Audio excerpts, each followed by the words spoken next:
一張穩陣又靚仔，仲輕到一隻手都拎得起嘅飛機輪椅，我哋終於幫你揾到啦！ Hello， 大家好，今日嚟到我哋元朗分店，同大家介紹下我哋進軍銀髮市場嘅第二彈，就係呢一張日本 JetStep 品牌嘅飛機輪椅啦。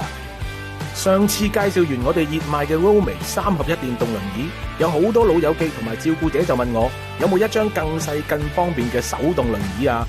咁我就即刻飛咗去日本，傾咗 JetStep 呢個品牌翻嚟。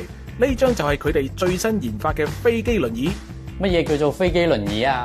即係輕得嚟，仲可以直接推上飛機，唔使寄艙嘅輪椅，而且可以3秒摺埋，一隻手都拎得起。佢仲有支伸縮推桿俾你，唔用嗰陣時仲可以推住走添。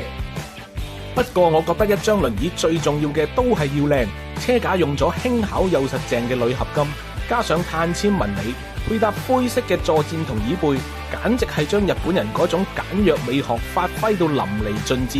佢仲夠晒安全同實用，除咗可以用手動剎車之外，你只需將個剎車撥片拍落嚟就可以鎖死架車，咁上落就夠晒穩陣啦。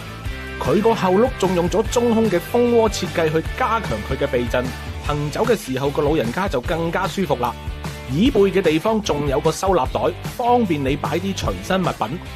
一張普通嘅飛機輪椅出邊都要賣你2-3千，而呢一張日本 JetStep 品牌嘅輪椅只係賣你1900幾，而家首發優惠仲減到1688蚊添。快啲嚟我哋元朗銅鑼灣沙田佐敦嘅分店試下佢，或者上我哋個網站選購啦。